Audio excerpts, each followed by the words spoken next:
رب زدنی علما رب زدنی علما رب زدنی علما لا حول ولا قوة الا باللہ بسم اللہ الرحمن الرحیم۔ السلام علیکم۔ سورہ البقرہ کے لاسٹ موڈیول میں ہم نے یہ جانا کہ کیسے توحید ہمارے ایمان کے تر و تازہ ہونے کے لیے ضروری ہے، زمین اور آسمان کی تخلیق کے بارے میں جانا کہ کیسے اس کی تخلیق، ان دونوں چیزوں کی تخلیق کیسے ہماری تخلیق سے بھی زیادہ مشکل تھی۔ تو اللہ تعالیٰ کے لیے کچھ بھی مشکل نہیں ہے، لیکن ایک کمپیریزن کی بات میں بتا رہی ہوں۔ اور زمین اور آسمان کے درمیان اتنی ساری باعث سکون چیزیں ہمارے لیے اللہ تعالیٰ نے پیدا کری ہیں، اس حمید کا جتنا شکر ادا کیا جائے اتنا کم ہے۔ اس کے بعد ہم نے مشرکین مکہ کے بارے میں جانا کہ کیسے وہ رسالت کا انکار کرتے تھے اور اس قرآن کو مان نہیں رہے تھے، تو اللہ تعالیٰ نے ان کی اس بات کا جواب دیا ہے، اور وہ بھی جواب ایسا ہے کہ ان کا ناز توڑنے والا ہے، کیونکہ وہ زبان کے بہت ماہر لوگ تھے، تو جواب بھی ایسا ہے کہ ان کا ناز توڑ دے۔ ان کو یہ خبردار کیا گیا کہ اگر وہ ایمان نہیں لاتے ہیں تو انہیں جہنم کی آگ نصیب ہوگی، اور اگر وہ مان جاتے ہیں تو ان کے لیے جنت میں باغات ہیں جن کے نیچے نہریں بہہ رہی ہوں گی، جس میں تمام لذیذ پھل ان کے لیے رہیں گے۔ لیکن اس کے باوجود بھی مشرکین مکہ نے ایمان نہیں لایا، کیونکہ جب ہمیں کوئی چیز نہیں ماننی ہوتی ہے نا تو ہم اس میں تمام نقص نکال لیتے ہیں۔ جب ہمیں بات ماننی نہیں ہے تو ہمارے پاس ہزار ریزنز، ہمارے پاس ہزار بہانے رہتے ہیں کہ ہم کیوں اس چیز کو نہیں مانتے، اور پھر اس کے بارے میں دلیلیں پیش کرتے رہتے ہیں، اس کے بارے میں بحث کرنے لگتے ہیں، لیکن مانتے نہیں ہیں۔ تو مشرکین مکہ نے بھی ایسا ہی کچھ کیا، اور پھر یہ بیان کیا کہ اللہ تعالیٰ اپنی اتنی چھوٹی مخلوق جیسے کہ مکھی اور مچھر، کیونکہ اللہ تعالیٰ اپنی مخلوق کی مثال دیتا ہے پورے قرآن میں، تو وہ یہ لوگ یہ کہتے تھے کہ اتنی چھوٹی مخلوق کی مثال دینے سے اللہ تعالیٰ کی کیا حکمت ہے اس کے پیچھے، اللہ اتنا بڑا ہے، الکبیر ہے، اس کے باوجود اتنی چھوٹی مخلوق کی مثال کیوں دیتا ہے۔ اپنے ڈیفینس میں وہ یہ دلیل پیش کرتے تھے، ان کا یہ آرگیومنٹ ہوتا تھا۔ تو اللہ تعالیٰ اسی کا جواب دے رہا ہے کہ اللہ نہیں شرماتا اپنی مخلوق کی مثالیں دینے میں، خواہ وہ مکڑی کی ہو، مچھر کی ہو، یا اس سے بھی کسی اور چیز کی ہو، چاہے وہ مکھی کے پر کی ہی کیوں نہ ہو۔ اللہ تعالیٰ، اس میں اللہ تعالیٰ کو کوئی حیا نہیں ہے، کیونکہ یہ تو ہم لوگ سمجھتے ہیں کہ یہ چھوٹی مخلوق ہیں اور یہ انسگنیفیکنٹ ہیں، لیکن اصل میں ہر ایک مخلوق کی کریشن کے پیچھے، اس کی تخلیق کے پیچھے کچھ نہ کچھ پرپس ضرور ہے۔ جو پورا ایکولوجیکل سسٹم ہے، پوری ایکولوجی ہے، وہ کیسے اس چھوٹی سی مکڑی یا چھوٹے سے مچھر پہ ڈیپینڈنٹ ہے، اس کے بارے میں ہم نہیں جانتے، اور نہ ہم کبھی جان پائیں گے۔ اللہ تعالیٰ ہی وسیع علم والا ہے، اور ہمارا سوچ اور ہمارا ذہن اتنا بڑا نہیں ہے کہ ان سب چیزوں کے بارے میں سمجھ پائے، تو ہمیں بحث مباحثوں میں نہیں پڑھنا ہے ان سب چیزوں میں، چاہے وہ کتنی بھی چھوٹی مخلوق کیوں نہ ہو، اس کے اندر بھی وہی بائیولوجیکل پروسیسز چلتی ہیں جو ہمارے اندر چلتی ہیں۔ یہاں تک کہ جو مچھر کا پر ہوتا ہے اس پر بھی ایک کیڑا رہتا ہے۔ ہم کہتے ہیں نا مچھر تو ہماری ایک پیراسائٹ ہے وہ تو، اور ہماری باڈی پہ رہتا ہے، لیکن اس کی باڈی پر بھی ایک چھوٹا سا اور کیڑا رہتا ہے، سبحان اللہ، اور اس کو بھی اللہ تعالیٰ رزق پہنچا رہا ہے۔ تو کوئی بھی مخلوق چھوٹی نہیں ہے۔ یہاں پر بادشاہ نمرود کی وفات یاد آتی ہے کہ وہ بادشاہ نمرود اپنے آپ کو معبود سمجھتا تھا اور خدائی کا دعویٰ کرتا تھا، نعوذ باللہ۔ تو لوگ اس سے بہت زیادہ پریشان تھے، کیونکہ وہ بہت زیادہ ظلم و ستم ڈھانے والا تھا۔ تو اس کی موت کیسے ہوئی؟ اس کی ناک میں صرف ایک چھوٹا سا مچھر گھس گیا، جس کی وجہ سے اس کی موت ہو گئی، اور اتنا بڑا راجا جو اس کے، اور وہ اپنے سبارڈینیٹ سے، یہاں تک کہ ان کے جو جوتے ہوتے تھے وہ اپنے اوپر پڑھواتا تھا، کیونکہ اس سے اس کو سکون ملتا تھا، کیونکہ جو مچھر تھا اس کے دماغ تک گھس گیا تھا، تو جب اس کے اوپر چپل پڑتی تھی اور جوتے پڑتے تھے تو اس کو سکون ملتا تھا اس وقت کے لیے۔ تو دیکھیے کہ کیسے ساری خدائی کا جو وہ دعویٰ کرتا تھا وہ سب مٹی میں مل گئی، صرف اتنی چھوٹی مخلوق جو وہ سمجھتا تھا، جو مچھر ہے، جو چھوٹی مخلوق ہے، اس کے وجہ سے۔ تو جن مخلوق کو اور جن اعضوں کو ہم چھوٹا سمجھ رہے ہیں اور ہمیں لگ رہا ہے کہ ہم نے سائنس کو، ہم نے نیچر کو کانکر کر لیا ہے، آج کل جو روبوٹک زمانہ ہو گیا ہے تو ہمیں لگ رہا ہے کہ ہم نے کانکر کر دیا ہے پوری دنیا کو اور ہم نے ہیومن آلٹرنیٹیوز بنا لیے ہیں، تو ان کے اندر جو فیلنگز ہیں، جو ان کی نیچرل پروسیسز ہیں، وہ ہم کبھی کریٹ نہیں کر سکتے۔ اور یہ فرمایا گیا ہے کہ وہ لوگ جو جن جن لوگوں کو وہ پکارتے ہیں، جن جن لوگوں کی وہ پوجا کرتے ہیں، تو ان سے کہو کہ مچھر کا ایک پر بنا کر دکھا دیں، وہ بھی نہیں بنا سکتے ہیں۔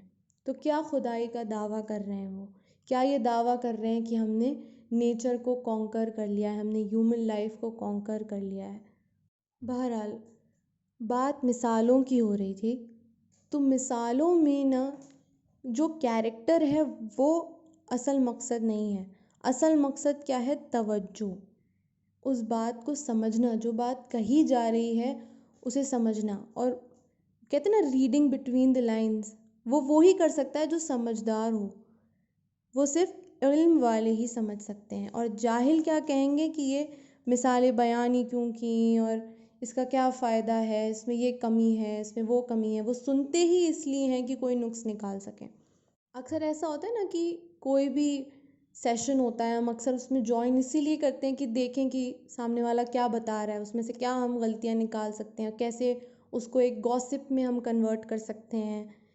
تو نقص نکالنے کے لیے جو لوگ سیشنز کو اٹینڈ کرتے ہیں وہ کبھی بھی اس میں جو باتیں بتائی جا رہی ہیں اس سے ہدایت نہیں پائیں گے۔ ایسے ہی مشرکین مکہ بھی تھے، وہ مثالوں کو جان کر اپنا اعتراف نہیں کرتے تھے، لیکن اللہ تعالیٰ پر ہی اعتراض کرتے تھے کہ اللہ تعالیٰ نے یہ مخلوق کی مثالیں کیوں بیان کریں، اللہ تعالیٰ تو اتنا کبیر ہے، تو اس نے اتنی چھوٹی مخلوق کی مثال بیان کیوں کی، اس لیے ہم اس پر ایمان نہیں لائیں گے۔ تو جو ہماری نیت ہے باتیں کو جاننے کی وہ بہت اچھی ہونی چاہیے۔ We should be a good listener, اور گڈ لسنر ہونے کے لیے ہماری نیت بہت صاف ہونی چاہیے، اخلاص ہونا چاہیے ہمارے اندر، تبھی ہم حق بات کو جان پائیں گے۔ ہمیں یہ پتہ چلتا ہے کہ اللہ تعالیٰ کی کسی بھی احکامات کو ہم ڈاؤٹ نہیں کر سکتے، ہم اسے نگلیکٹ نہیں کر سکتے، ہم اسے ریفیوز نہیں کر سکتے۔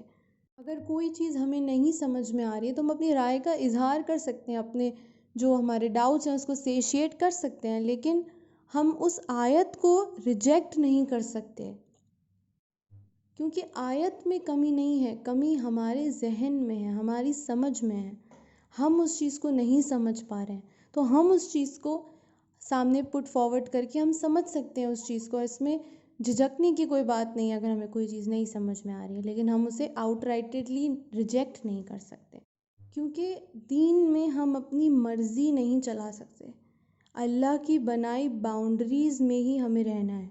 اور اگر ہم نیت میں اور ہماری نیت میں کھوٹ ہے اور اگر ہم صرف لوپ ہولز نکالنے کے لیے باتوں کو سنتے ہیں تو ہم گمراہ ہو جائیں گے، کیونکہ اپنی مثالوں سے اللہ تعالیٰ اپنے نافرمان بندوں کو گمراہ کر دیتا ہے، اور اس میں ان کی خود کی ہی غلطی ہے، جو لوگ اپنی خواہشات کی پیروی کرتے ہیں ان کی خود کی ہی یہ غلطی ہے، پھر وہ خود بھی گمراہ ہوتے ہیں اور پھر دوسروں کو بھی گمراہی کی طرف لے جاتے ہیں۔ اور کہیں ایسا نہ ہو کہ اپنی سلیکٹیو اپروچ کی وجہ سے، اپنی سلیکٹیو ایگزیکیوشن کی وجہ سے ہم ہدایت پانے سے رہ جائیں، کیونکہ ہدایت حاصل کرنے کی بھی نیسیسٹیز ہوتی ہیں۔ سب سے پہلی یہ ہوتی ہے کہ قرآن اور سنت کا مطالعہ، دوسری ہوتی ہے کہ کائنات پر غور و فکر، تیسری ہے کہ دعا کی کثرت، جب بھی دل میں ڈاؤٹ آئے فوراً رجوع کریں، فوراً اللہ تعالیٰ سے توبہ استغفار کریں اور دعا مانگیں کہ اللہ تعالیٰ ہمیں اپنی نور سے ہماری زندگیوں کو بھی روشن کر دیں۔ اور چوتھی چیز جو اکثر نگلیکٹ ہو جاتی ہے وہ یہ ہے کہ نیک لوگوں کی زیارت، نیک لوگوں کی کمپنی، کیونکہ جب ہماری کمپنی اچھی ہوگی نا تبھی ہم اچھی باتیں سیکھ پائیں گے، تبھی ہم اچھی باتوں کا گیو اینڈ ٹیک کر پائیں گے۔ کی پیروی کرتے رہے، اپنی کنوینئنس کے حساب سے جو احکامات ہیں ان کو فالو کرتے رہے تو ہم فاسق کہلائے جائیں گے۔ تو اللہ تعالیٰ فاسقوں کا اب بیان کر رہا ہے، وَمَا يُضِلُّ بِهِ إِلَّا الْفَاسِقِينَ، تو فاسقوں کا یہاں بیان ہو رہا ہے۔ تو فاسق لوگ کون ہیں؟ الذین ینقضون عہد اللہ، یہ وہ لوگ ہیں جنہوں نے اللہ کے ساتھ کیا گیا عہد کو توڑا ہے. جو ہم نے کوونانٹ ہمارا اللہ کے ساتھ ہے اس کو توڑا گیا ہے. سب سے پہلا عہد ہم نے کب کیا تھا؟ جب اللہ تعالیٰ نے آدم علیہ السلام کو پیدا کرنے کے بعد ان سے تمام انسانوں کو پیدا کیا. تو عالم ارواح میں ہم سب نے اللہ تعالیٰ کے سامنے یہ عہد کیا کہ وہی ہمارا رب ہے. اللہ تعالیٰ نے پوچھا کیا میں تمہارا رب نہیں ہوں؟ تو ہم سب نے ایک ساتھ کہا کہ ہاں آپ ہی ہمارے رب ہیں، اور ہم نے اللہ تعالیٰ کی وحدانیت پر ایمان اپنا ظاہر کیا. اس کے وجود کا ہم سب اقرار کر کے آئے ہیں. اور لیکن اس کے بعد جب ہم دنیا میں آئے، جب ہم نے لا الہ پڑھا، لا الہ الا اللہ محمد رسول اللہ، تب ہم نے اپنے اس عہد کو پکا کر لیا.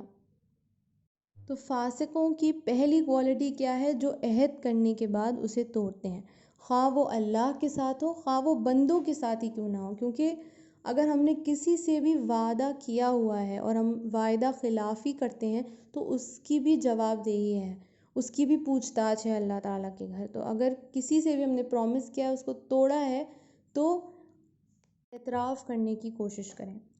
اور دوسری کوالٹی کیا ہے کہ جن چیزوں کو اللہ نے جوڑنے کا حکم دیا وہ انہیں توڑتے ہیں. تو اللہ تعالیٰ نے کن کن چیزوں کو جوڑنے کا حکم دیا؟ سب سے زیادہ اہم ہے رشتہ داری، رشتہ داروں کے ساتھ جڑنا، اور رشتہ داروں کے لیے آگے سے آگے بڑھ کر ان کی مدد کرنا، کیونکہ اس کے لیے بھی ہم آنسریبل ہیں. ان کے ساتھ جو ہماری معاملگی ہے وہ درست ہے یا نہیں، اس کے لیے ہم آنسریبل ہیں. دوسری چیز، کس چیز کو جوڑنے کو بتایا؟ کہ دین کے مددگاروں کو جوڑنے کے لیے بتایا، دین کے مددگار بننا بتایا. جو دین کے کام ہو رہے ہیں، جو لوگ پہل کر رہے ہیں، ان کے ساتھ جڑ کے ان کی مدد کرنا بتایا. کیونکہ اکثر یہ ہوتا ہے کہ ہم وہیں انویسٹ کرتے ہیں جہاں ہمیں لگتا ہے کہ ایک اچھا ریٹرن ملے گا، وہیں پر ہم انویسٹ کرنا چاہتے ہیں.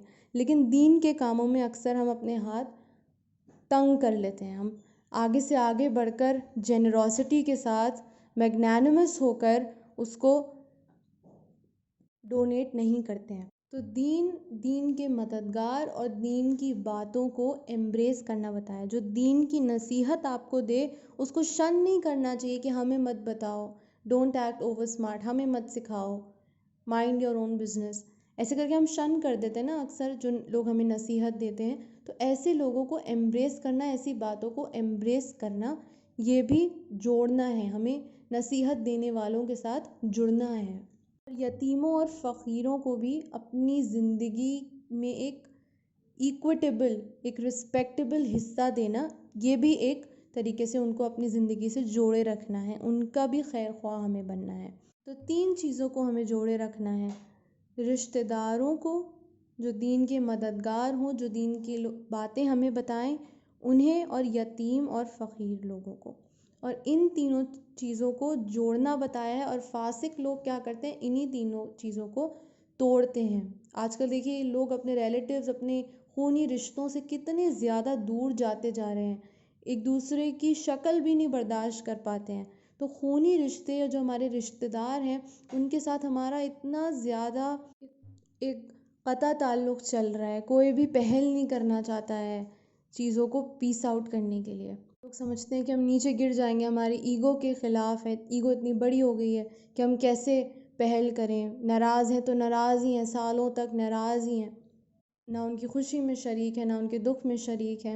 ایسے ہی یتیموں اور فقیروں کا بھی حال ہے. کتنے سارے فقیروں کو ہم شن کر دیتے ہیں کہ پریشان مت کرو، کتنے سارے لوگوں کو ہم جھٹلا دیتے ہیں، نکار دیتے ہیں، دھتکار دیتے ہیں. ان کے ساتھ بھی جڑنا بہت ضروری ہے. کیونکہ جو مال ہم کما رہے ہیں اپنی دکانوں پہ، جو لوگ شاپ کیپرز ہیں اپنی دکانوں پہ بیٹھے ہیں، جب کسٹمر آتا ہے تو کتنے ہول ہارٹیڈلی اس کا ویلکم کرتے ہیں. اور جب سے کوئی بیگر آ گیا، کوئی آپ سے کچھ مانگنے آیا آپ کے در پہ، اللہ نے بھیجا ہے اس کو، جو آپ نے کسٹمر سے کمایا وہ بھی اللہ تعالیٰ کے فضل سے کمایا، اور اب اللہ تعالیٰ اسی میں سے آپ کو کہہ رہا ہے کہ اب اسی میں سے اس کو بھی دو. یہ سب کو رزق دینے کا وعدہ کیا ہے اللہ تعالیٰ نے. تو جو حد دینا کم کر دیں گے اللہ تعالیٰ ان کو لینے والا بھی نہیں بنائے گا. اللہ نے آپ کو اس لیے دیا تاکہ آپ اس میں سے پھر آگے اور لوگوں میں اس کو تقسیم کریں، صرف اپنے فائدے کے لیے اس کو نہ رکھ لیں۔ اس سے کیا ہوتا ہے کہ بزنس میں جو برکت ہے وہ ختم ہو جاتی ہے۔ اگر ہم سب کچھ اپنے پاس ہی رکھیں، اپنے پاس ہی جمع کریں، اپنے اوپر ہی خرچ کریں، تو اس سے برکت ختم ہو جاتی ہے۔ اس کے بعد جو تیسری کوالٹی ہے وہ ہے کہ یہ لوگ زمین میں فساد پیدا کرتے تھے۔ وَيُفْسِدُونَ فِي الْأَرْضِ، زمین میں فساد پیدا کرتے تھے، زمین کو پلیوٹ کرتے تھے۔ آج کل دیکھیے کہ کیسے جو نیچرل گروتھ ہوتی ہے کراپس کی، اس میں کیسے فرٹیلائزرز اور پیسٹیسائڈز اس کی گروتھ کو بڑھانے کے لیے نیچر میں انٹرفیئر کر کے اس کو بڑھاوا دیا جا رہا ہے۔ اتنا زیادہ سوائل ایروژن ہو رہا ہے، سارے پیڑوں کو کاٹا جا رہا ہے، ہر جگہ جو نیچرل ریسورسز ہیں ان کو تباہ کیا جا رہا ہے۔ لوگ کتنا فساد پھیلا رہے ہیں، کتنا زیادہ کرپشن ہو رہا ہے، کتنی زیادہ لوگ ایک دوسرے کو مار رہے ہیں، خون کے پیاسے ہو گئے ہیں۔ تو یہ پورا زمین میں فساد پیدا ہوئی ہے، اور ایسے لوگ بھی فاسق ہی کہلائے جائیں گے۔ ایسے لوگ کون ہیں؟ خاسرون، دے آر لوزرز۔ زندگی میں اپنے آپ کو بہت بڑا اچیور سمجھ سکتے ہیں، but they are losers in the long run, کیونکہ بڑا انسان وہی ہوتا ہے جس کا دل بڑا ہوتا ہے۔ یہ سارے واقعات، علامات اور مثالیں بیان کرنے کے بعد اللہ تعالیٰ پھر اپنے بندوں کو وارن کر رہا ہے، کیف تکفرون باللہ، کیسے اب انکار کر لیتے ہو؟ یہ ساری باتیں معلوم ہونے کے بعد اب کیسے انکار کر لیتے ہو؟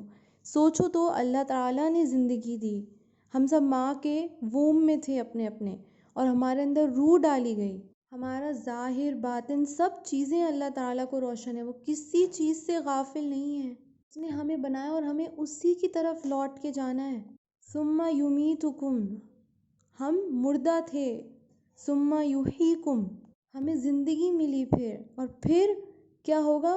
موت ہوگی ہماری، اور اس کے بعد کیا ہوگا؟ موت کو ایک مینڈھی یعنی کہ ایک شیپ کی شکل میں لایا جائے گا اور ہمیشہ کے لیے ذبح کر دیا جائے گا۔ ثم الیہ ترجعون، اور اس کے بعد کی جو زندگی ہے وہ ایٹرنٹی ہے۔ تو نہ آنے میں ہماری مرضی تھی، نہ جانے میں ہماری مرضی ہے، تو اس کے درمیان ہماری مرضی کیوں چلے گی؟ دنیا میں جن چیزوں کو ہم سمجھتے ہیں کہ ہم ان کے مالک ہیں، ہم ان پہ اپنی ملکیت رکھتے ہیں، وہ تو ہماری ہیں ہی نہیں، وہ صرف ہماری زندگی کو آسان کرنے کے لیے بنائی گئی ہیں۔ هو الذی خلق لکم ما فی الارض جمیعا، اللہ نے اس دنیا کو ہمارے لیے بنایا ہے۔ یہ ساری دنیاوی چیزیں ہیں، جو ریسورسز ہیں، وہ سب ہماری زندگی کی آسانی کے لیے ہیں، تاکہ ہم زیادہ سے زیادہ وقت اپنا عبادت میں گزار سکیں۔ تو یہ دنیاوی چیزیں ہمارے لیے ہیں، لیکن اب کیا ہو گیا ہے کہ ہم ان دنیاوی چیزوں کے لیے اپنی زندگی جی رہے ہیں۔ اللہ نے ہم سب کو اپنی عبادت کے لیے بنایا ہے، اور ہم کیا کر رہے ہیں؟ ہم اس دنیا کی ہی چکا چوند میں لگ گئے ہیں۔ تو ہم سب کے اندر اللہ کا ڈر موجود ہو، اللہ ہم سب کو سچے ایمان کی دولت عطا کرے، اور اپنے خود کے ساتھ ساتھ دوسروں کی خیر خواہی کی بھی توفیق عطا کرے۔ سبحانک اللہم وبحمدک، اشہد ان لا الہ الا انت، استغفرک واتوب الیک۔ السلام علیکم ورحمۃ اللہ وبرکاتہ۔